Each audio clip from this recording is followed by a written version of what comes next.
Welcome to the Virtual Power Teams podcast, the #1 podcast for working remotely and building powerful virtual teams.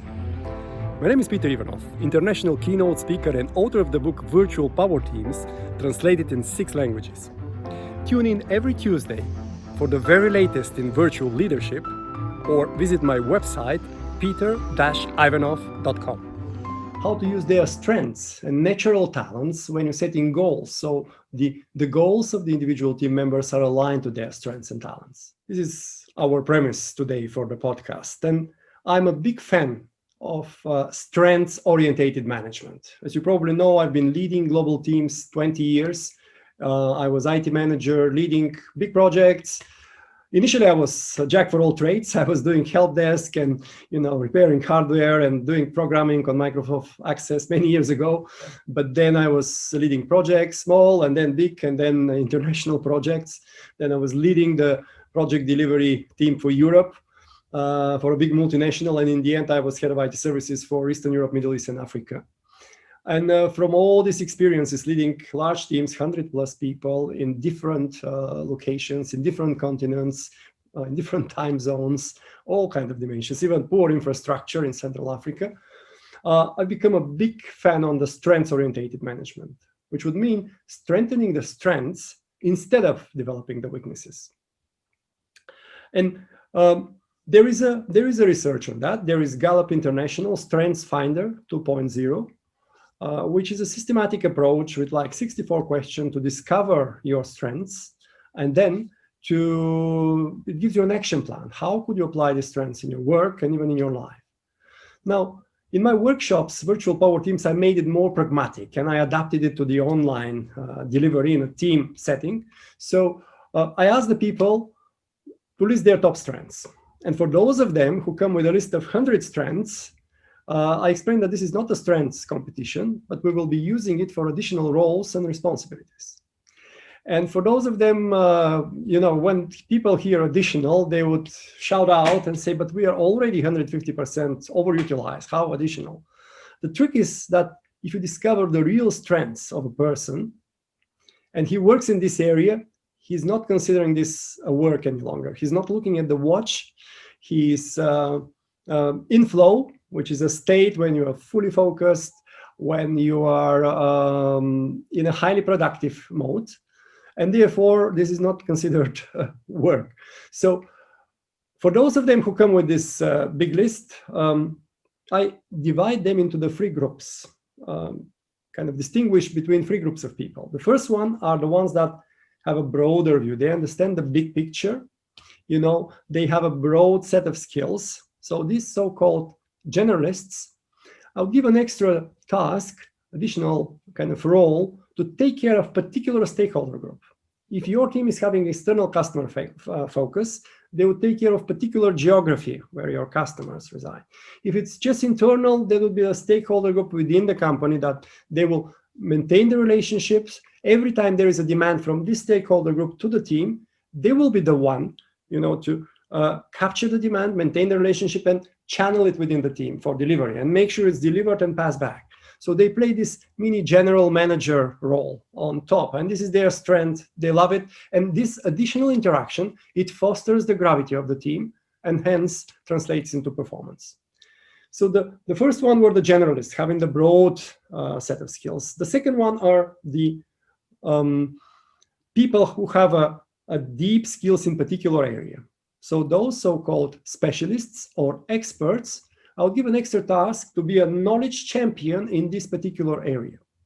And every time there is a demand to the team in this particular area, and somebody works on it, before it goes out to the client or out of the department or the team, they would review it, provide improvement feedback, and this feedback gets integrated, and then the product leaves the team. So they feel appreciated for their expertise. And on the other hand, again, you have a meaningful interaction, which fosters the gravity. And the third group of people, generalists, experts, are the people who has a great feeling about the team atmosphere and the team feeling. Those so-called team people will give an extra role or task, for example, to take care of new team members induction. You probably have a HR department who has a checklist for new employee induction. they would do it from their heart. So they will kind of embrace them, build their body in the first months, and ensure they, from day one, they are welcomed to the team. Or, for example, also give them a task to organize a team building. So they will check with the people what is, the preferred option, what they would like to do, and organize it gladly. Now, having this, you have, again, people working extra time in the, not extra time, that's not your purpose, but working in their strength area, having more joy at work, and fostering the gravity and hence performance of the team. For those people who struggle to even start and list a single strength, there is a list of 5 magic questions, very simplified, which would give you as a result their natural strength and talent. And questions are like, what gives me joy at work? What is fun to do at work? What was your biggest success so far? Not just at work, but in life, in principle. What are people coming to you and asking you for help? If I ask your best friend, what is your biggest strength? What would he or she say? So these 5 questions that I listed are done in a peer coaching format. It is key that you don't do everything this as a manager, because you would miss an opportunity for team building and bonding between your team members. Give it as a task. Put them in pairs. Works equally well live and also online in the breakout rooms. One is a coach asking the question, the other is the coachee. So when they finish one round, the coach is asking, from everything you told me on these 5 questions, what do you think is your biggest strength? And he captures it, the internal view. And then he says, from everything I've heard, I think your biggest strength is this. So he captured this as well. So in the end, everyone ends up with 2 strengths at least: his internal view about his biggest strength and talent, and the external view. And then you put these strengths in a strengths matrix, and all of a sudden a new feeling emerging. Initially in the poorly led teams, because I'm a keynote speaker and I'm asking this question, people feel anonymous. They feel sometimes not appreciated, feel lonely, and so on. For sure, they're in good teams, there are other kind of spectrum of emotions. But when you discover the natural strengths and talents, people already feel recognized and seen. They start feeling from anonymous to hero, bringing a particular skill set to the team. And then we put, after this exercise, we would put all the strengths and talent in a strength matrix. So everyone will have at least 2 strengths. And then a new feeling emerges. With this bouquet of skills, with this mix of skills, we could achieve any goal we set ourselves as a team. So even if you are, thousands miles apart doing this exercise, people start feeling like stars. Everyone feels like a star. And then with the bouquet of skills, you could achieve anything. Now, here you could gamify it a bit. I mean, we have a lot of kind of spices. We would ask people to come up with an avatar, celebrity, a political figure, a business leader, even a movie character that exemplifies their strengths and talents. And when we put that and put a picture as well, people start feeling, even they remember and they kind of refer to their strengths with more pride and to the others, and you just strengthen the feeling that we could achieve any goal we set to ourselves. Now, when you put people a little bit on the technology, because again, people now in the COVID-19 times say, we cannot meet now, so and the managers sometimes go back to the kind of command and control mode, delegating, controlling, and so on, not an option, and certainly not productive. I mean, you can still do it. It will cost you a lot of energy as a manager, and the results will not be very promising. So I'll give you extra tip how to use the technology in order to moderate such sessions. So if you put people to work in a breakout rooms, make sure you assign 3 pragmatic roles. The first role is the presenter. So before they start, whatever assignment you give them to discuss, debate, and come back, they decide who will present back. So this person is already preparing how we will pitch their outcome. Second role is note taker. Very critical. Somebody is digitally minuting what they decide. Sometimes you do it in a whiteboard, people can contribute, but he's responsible to make sure their input, their decisions, their ideas and suggestions are documented digitally. So when they come back, he can share this with the team. Sometimes copy paste, put it in the chat, or share it in a more visual instruction format. And the third role, the last one, is a gatekeeper. So he's the one to measure the time, because usually you send them, give them half an hour or 20 minutes. He would measure the time, and he will make sure before the minute is over, he would call every one of the participants to contribute. Because some of them may just opt and stay and not say a word. So he would make sure that contribution of everyone is there. Again, simple but pragmatic trip to make most of your online sessions and of your subgroup and breakout group sessions.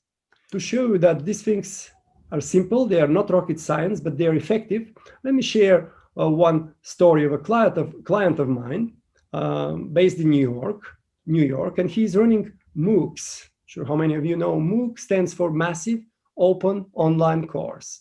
So he's running a MOOC, and he's teaching his online students 6 weeks for modern architecture. But in order not to be dry, they designed resilient schools for Philippines. When the tsunami destroyed the infrastructure in the Philippines, the government decided to build the new schools in such a robust way, so there will be schools in the normal times, but they will provide shelter in case of natural disaster. And with his videos recorded 6 weeks, he was giving them input, and each week they have to put a new elements to the design until in the end they have the robust school design. But what happened was that people were learning 5 weeks for free, and in the critical 5 weeks, they are dropping out. Why for free? He was collecting his money for the certificate in the end, when the people successfully completed the design and get a sign-off. He tried to collect the money up front, but only 2,000 people subscribed. And now we had an online coaching with him and his team of 20 professors, providing feedback to this huge amount of projects. And we divided the teams into groups of 5, this big number of people, not us, because it's a mammoth work to put them together, self-organized, get together in a groups of 5 based on proximity, time zone, whatever principle. They get together in a groups of 5. And then in this group, they presented themselves with their life journey. This is referring to my blog, How to Build Trust in Virtual Teams. So they were the effective format of life journey presented. And then they had this picture, which is like a window to your soul picture that you identify with. And then they discovered their strengths based on these 5 questions that I shared. And then they didn't do 5 individual projects, but they split the work based on their strengths, and they just doing one school. And when the critical week 5 came, they just couldn't let their teammates down. There was so much gravity gathering, so much heart-to-heart connection after the life journey and splitting the work and working together. They just couldn't let their teammates down. So in the end, he had 27,000 out of this 30,000 people staying until the end and paying, which was $500,000 revenue improvement with a simple trick. So just summarizing, discover the natural strengths and talents of the people. You don't need expensive and time-consuming questionnaires. You could do it in a peer coaching format, and it is much more effective. You discover the strengths, but also you build bonding and rapport between your team members. Don't be shy of technology. Go ahead, use the breakout rooms, use the 3 roles that I mentioned: presenter, note taker, and gatekeeper. And in the end, you will have much more joy, people working in their strength area, much more gravity because they will refer to each other, and it will all translate into performance. I hope you enjoy this podcast. Big virtual power hack from me, Peter Ivanov, and I wish you all the best building your own virtual power team. See you next week.